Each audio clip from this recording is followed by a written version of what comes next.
ভালো করে বসেন কথা সব মিল্লা হুদুদ যাইয়া কয় বাদশা ঘটনা এই সাথে সাথে তিনি ডাকলেন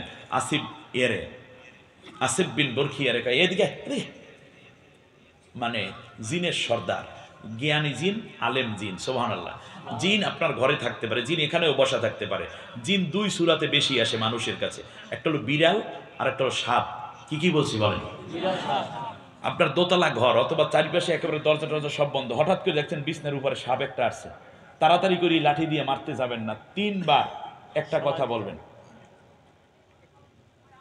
সব অবস্থা একদিনে করা যায় না কইয়া যায় আপনি 3 বার বলবেন হে সাপ তুমি যদি জিন হও তাহলে বেরিয়ে যাও বলেন কি বলবেন তুমি যদি জিন হও কয়বার বলবেন 3 বার দেখবেন সাপ নাই আর যদি দেখেন যে এরপরও যায় নাই তাহলে লাড়িতে গেলে কই ঠিক আছে কিনা ব্যাস আর হলো বিড়ালের সূরাতে আসে জিন কোন সূরাতে এই জন্য একাকী বিশেষ করে নারীরা একাকী বাথরুমে ছোটাছুটি করবেন না একাকী বেরিয়ে যাবেন না কারণ কে কখন কোন ফাঁদে পা দিয়ে শেষ হয়ে যায় আপনি হয়তো টের পাবেন না আল্লাহ আমাদের হেফাজত করুন বাচ্চাদেরকে বলবো তোমরা সকালে এবং খুব প্রভাত যেটা অন্ধকার থাকে সুবে সাদিক এবং কাজিবের মধ্যবর্তী সময় এই সময় তোমরা বের হবে না আর একেবারে ঘোর সন্ধ্যা আসরের পরে খেলতে যাবে কিন্তু যখন দেখবে মাগরিবের এখনো 10 মিনিট বাকি আছে এই সময় খেলা শেষ করে মসজিদে ঢুকে পড়বে আমার কথা বুঝে আসছে ব্যাস চলবেন হ্যাঁ তারাই তো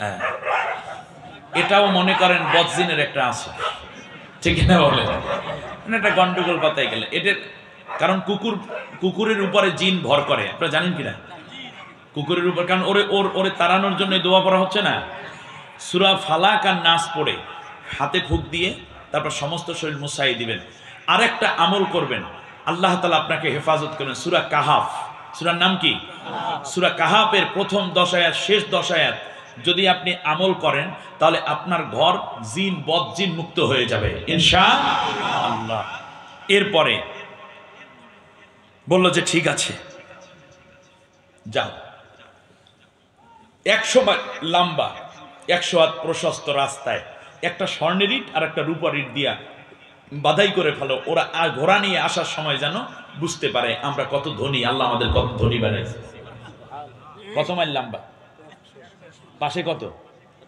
100 মাইল স্বর্ণের ইট আর একটা কি রূপার ইট আর এই ইট যদি আমাদের রাস্তায় থাকতো তাহলে কি হইতে কম দিন আমরা চুরি করতাম না এমপি মন্ত্রীর আগে কাম সারতে হেঁটে করবি আরে মাঠ স্বর্ণের উপর ইট তো দূরের কথা মাঠের ইট তো মোটামুটি ফ্রিজের নিচে চলে যায় বৃষ্টি হইলে ঠিক না দেশের সম্পদ আমার সম্পদ সুতরাং আমি এটা ব্যবহার করতেছি আস্তাগফিরুল্লাহ এরপরে কি করলো ঘোড়া এখন পায়ে ঠক করে মানে পইরে যাওয়ার অবস্থা নামছে নাইমে দেখতে চায় স্বর্ণার রূপার মধ্যে তো মন্ত্রীরা বলতেছে যে না এইটা স্বর্ণ ইট বানাইবে কেন এরপর সুন্দর করে সূর্যের আলো যখন উঠলো দেখলো স্বর্ণ আর রূপা হায় এটা মনে হয় এই রাষ্ট্রে যাওয়ার সময় যা পারি নিয়ে যাব যাওয়ার পরে রানী বিলকিসের সমস্ত হাদিয়াগুলো দেশে হাদিয়া দেওয়ার পর কয় এইটার হাদিয়াতুল্লাহা আপনার জন্য হাদিয়া আসছে রানী বিলকিসের হাদিয়া পাইয়া তিনি বললেন যে এইটার মধ্যে কি কয় এইটার মধ্যে হীরা বাদশা এটার নাম হীরক অনেক দামি হীরা এটা কালো হীরাও আছে ব্ল্যাক ডায়মন্ড আছে হোয়াইটও আছে আর রেড তো দেখতেই পাচ্ছেন রোজ ডায়মন্ডও আছে ব্যাস ভালো কথা এইবার মন্ত্রী যেই হীরা পাহারা যায় যে হীরা এর কাছে ডাকছে এই তুমি যাও এর নিয়ে চলে যাও যেই গোডাউনের মধ্যে 1000 মণ হীরা আছে না ওই দরজা খুললে দিয়ে ওর হীরার উপর দিয়ে একটা টান দিয়ে ওই যা পারে লইয়া যাও আমারে কিনতে আইছে হীরা দিয়ে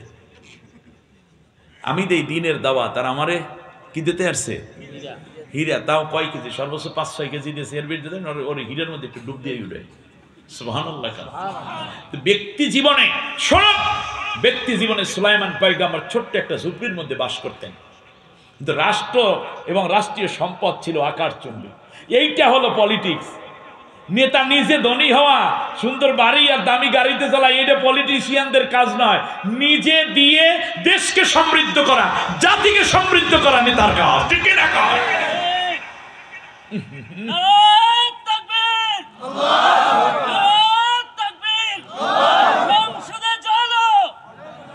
আল কোরআনের আলো বলেন, আল কোরআনের আলো। এবার শোনেন, হযরতে ওমর রাদিয়াল্লাহু তাআলা আনহুর রাষ্ট্র, ওমর রাদিয়াল্লাহু তাআলা রাষ্ট্র সমৃদ্ধ, কিন্তু ওমর ব্যক্তি জীবনে ধনী না গরিব? গরিব, গরিব ব্যক্তি জীবনে গরিব। এই না নেতা, নেতা মানে নেতা। রাত্রে চাউল লইয়ে গেছে বস্তার মধ্যে করে, সকালবেলা খায় বস্তাটাও দিয়ে দেয়। ওই রাত্রে হইল নে, সকালবেলা তাও নে, হইল নেতা। এমনি আমাদের 10 মিনিট গলা ছিল ভালো, আলহামদুলিল্লাহ। ঠিক আছে, সম্মানিত ভাইরা, আরে কবে আমার সেই সোনালী দিন আসবে? এজন্য আমাদের উচিত আল্লাহর কোরআনের পক্ষে, ইসলামের পক্ষে, দ্বীনের পক্ষে আল্লাহ ভীরু লোকদেরকে নেতা বানানো। ঠিক না বলেন? আসুন, সুলাইমান আলাইহিস সালাম বললেন যা পাও হাদিয়াতুন তাফরা। তাহলে বোঝা যায় মহিলারা যখন বেতালে পড়িয়া যায় তখন হুজুরদেরকে কিনতে চায় কি দিয়া? আরে বোঝে নাই, হাদিয়া পাঠাইছে। হাদিয়া দিয়া রানী বিলকিস টেস্ট করতেছে, আল্লাহর নাম বাঙ্গাইয়ে খাও, আল্লাহর নামে সিটি লেখো, আসলে আল্লাহর নাম বাঙ্গাই খাও নাকি তুমি আসলেই আল্লাহওয়ালা, এরা টেস্ট করার দরকার আছে। এই জন্য কিছু হাদিয়া দেছে, আর মাঝখান দিয়ে বুঝাইয়া দেছে যদি হাদিয়া দিয়েই খুশি থাকো তাহলে মনে করবো যে আল্লাহরে বললে গেছো তুমি হুজুর নম্বর 2। এই জন্য দেশের মধ্যে অনেক হুজুরেরা মাথা উঁচা করে, আর মহিলা মার্কা বুদ্ধি না আস্তে করিয়া পোটলা দাঁড়াই দেয়। হুজুরেরা পোটলা গনতে গনতে শেষ, মহিলা বুঝতে ফেলায় তুমি হুজুর বিপ্লব করতে পারবে না, ও বুঝি ভাজনামি করতে আসো, জিনিস দিয়ে দিছি, ওই লইয়া খাইতে থাকো রে।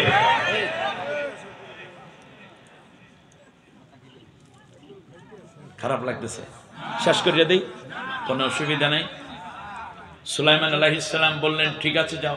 রানী বিলকিস যখন ব্যাক করা রিপোর্ট পাইলেন, তার কারণ হচ্ছে প্রথমবারই যদি তিনি আসতেন, প্রথমবারে তিনি আসলে সাথে সাথে অসুবিধা হইতো। সেটা হইল জাতির লোকেরা বলতো ঠিক আছে রানী বিলকিস যেহেতু মুসলমান হয়ে গেছে, কিন্তু বিজাতি হয়ে গেছে, অতএব আমরা মূর্তি টুর্তি পুজো করিয়ে থাকবো, উনি চলে। কিন্তু রানী বিলকিস যখনই আল্লাহর পরিচয় পাইছে, এই যে খেয়াল করেন, রানী বিলকিস যখন আল্লাহর পরিচয় পাইছে সাথে সাথে সে ভিতরে ভিতরে একটা প্ল্যান করেছে, আমার রাষ্ট্রে যারা আছে সবাইকে আমি ওই আল্লাহর গোলাম বানাইয়া সারবো, ওই আল্লাহর গোলাম বানাইয়া সারবো গো।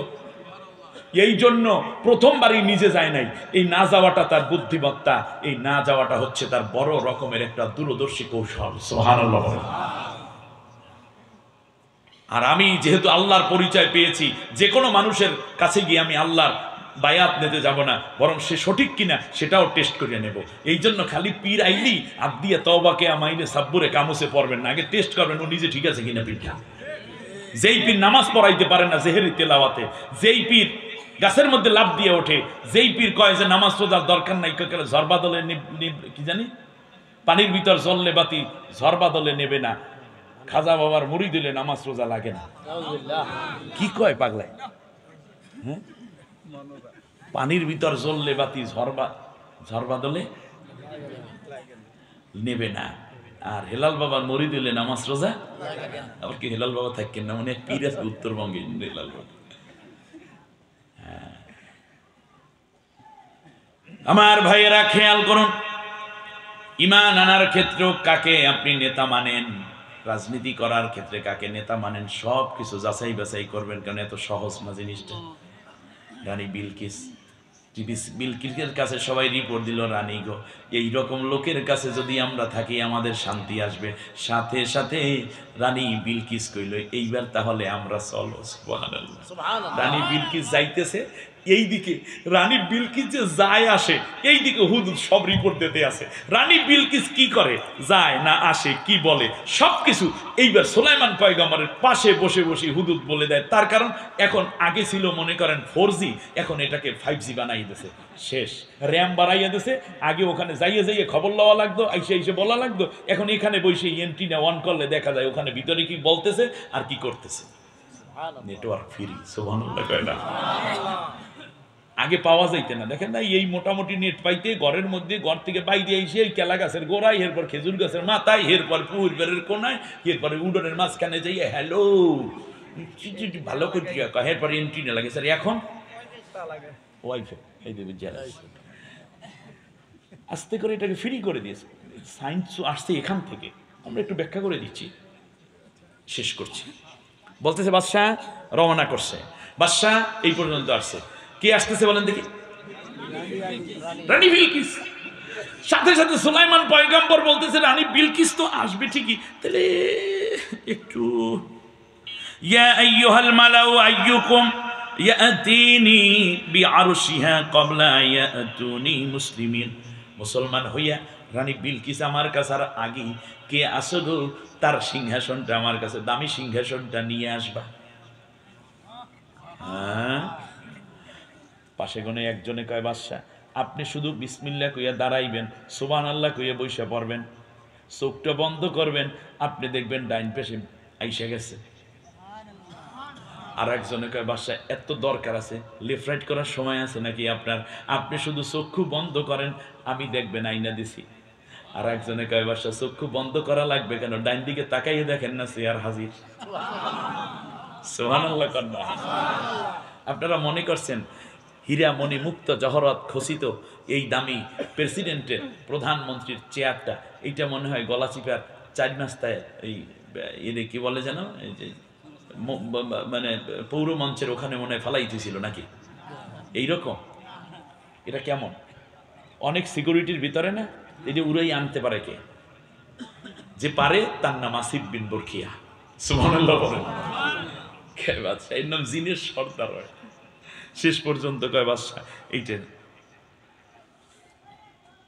ক্বালা ইফরিতু মিনাল জিন্নি আনা আতিকা মিন ক্বাবলি আন তাকুমা মিন মাকামিকা। বাদশা গো, ওই এখান দিয়ে দাঁড়াইবেন আর বসবেন দরকার নাই, আপনি দাঁড়ানোর আগেই আমি আন্না দিলাম। আপনি তো দাঁড়াইবেন তারপর বসবেন, এরপর ওই আনবে, মানে 3টা কাজ। এবার আপনি দাঁড়ানোর আগেই তো ডান দিকে তাকাই দেখেন না, ওই আন্না থুয়ে দিছি। রানী বিলকিস আগমন। এই ফাঁকে রাষ্ট্রীয় কোনো মেহমান আসলে অন্য রাষ্ট্রপ্রধান কি কি কাজ করে, এই শিডিউল কি উনি আসার পরে করে নাকি আগেই করে? এই তো আপনি বুদ্ধি মাথা ভরা। এই জন্য দেখেন আস্তে করে একটা SMS লিখে রানী বিলকিসকে বলে দিয়েছে, তুমি আসলে এই প্রোগ্রামগুলো এতটার সময় এই জায়গায় হবে, আর আমিও এই কাজটা করব। মোট 5 দফা কর্মসূচি ঘোষণা করছে। কয় দফা? এবছর আর 5 দফা কব না, আগামী বছর যদি দাওয়াত হয় আর আমি যদি আসি, তাহলে রাষ্ট্রের অন্য রাষ্ট্রের সাথে 5 দফা কর্মসূচি বাস্তবায়ন। আর যদি জাতিসংঘ, আমি জাতিসংঘকে লিখেছি আলহামদুলিল্লাহ, যে আপনারা এই 5 দফা কর্মসূচি বাস্তবায়ন করেন গোটা বিশ্বের শান্তির জন্য। যদি ওয়েবসাইটটা দেখে তাহলে ইনশাল্লাহ পাবে, কারণ কোরআনের মধ্যে এত চমৎকার কথা আছে। 5টা মিটিংয়ে বসছে সুলাইমান পয়গম্বর, কার সাথে? না, একে সবারই বলতে হবে, আর একটু জোরে বলেন। সবাইকে এই কথা বিশ্বাস করছেন? আচ্ছা, বেশ ভালো কথা। যদি এইটাই বিশ্বাস করেন তাহলে বোঝা যায় অন্য রাষ্ট্রের মহিলা যদি নেত্রীও হয়, যদি নেতা যদি কি হয়, মহিলাও হয়, কিন্তু 2 দেশের মধ্যে শান্তি চুক্তি এবং সমঝোতা চুক্তি করার জন্য তাহলে মহিলা লইয়াও নবীরাও বসা যায় নাকি? কথা কয় না। আর এখন হইলে কি কইতে আমি জানেন, কত হুজুর ফতোয়া দিতে গেছে সুলাইমানের নবী মানে যে বিশ্বাস করি না, মহিলা লইয়া মিটিং করে। মহিলা লইয়া মিটিং করে সুলাইমান পয়গম্বর, এতে নবুয়ত আছে নাকি বেটা? একটা ডোজ দিয়ে গেলাম, তাহলে বোঝা যায়। আর মহিলা তো নেতা সুলাইমান বানায় নাই, ওই রাষ্ট্রের প্রধানের সাথে বলবে। প্রধান যদি নারী হয়, সুলাইমানের কিছু করার তো নাই। এখানে প্রধান পুরুষ হইলে বসতো কার সাথে? এখানে ফতুয়া দেওয়ার কি আছে? আগে বুঝতে হবে যে সুলাইমান পয়গম্বর তো তার পক্ষ থেকে তিনি বসেছেন, আর ওই পক্ষ থেকে যে আসবে তার সাথেই তিনি বসবেন। আসছে মহিলা, বসবে কার সাথে? আল্লাহু আকবার। দূরদর্শিতা আরো বাড়াতে হবে, বুঝতে হবে জীবন চলার প্রত্যেকটা ক্ষেত্র কেমন। কয় দফা কর্মসূচি ছিল? আল্লাহ রাব্বুল আলামিন ওই 5 দফা কর্মসূচি শোনার মতো তৌফিক আমাদেরকে দান করুন। তবে আপনারাও পারবেন যদি সূরা নমলের এখান থেকে নিয়ে 34 নম্বর আয়াত থেকে নিয়ে আপনারা যদি চলে যান 40 নম্বর আয়াতে, 5 আয়াতের মধ্যে 5 দফা কর্মসূচির কথা একবার সুন্দর করে আল্লাহ উল্লেখ করে দিয়েছেন এবং বলেছেন, বিশ্বে যখনই তোমরা উচ্চ পর্যায়ের কোনো এইরকম হেভি ওয়েটওয়ালা মানুষের সাথে যখন তোমরা বসবে তখন তোমরা এই 5টা নীতি অবলম্বন করবা, আল্লাহ তোমাদেরকে বিজয় দিয়ে দেবে। সুবহানাল্লাহ কয় না? নিজের দেশ লেখা দেওয়া, অর্থনীতির বিশাল ক্ষতি কইরা অথবা অমুকের খুশি করার জন্য এইটা দরকার নাই, বরং তোমরা এই 5টা নীতির মধ্যে থাকবা, আমি বিজয় দেব তোমাদেরকে। সুবহানাল্লাহ বলেন, সুবহানাল্লাহ। দাঁড়ানো ভাইরা বসে পড়েন, বসা ভাইরা নামাজের সূরাতে সুন্দর করে নামাজের সূরাতে হাঁটু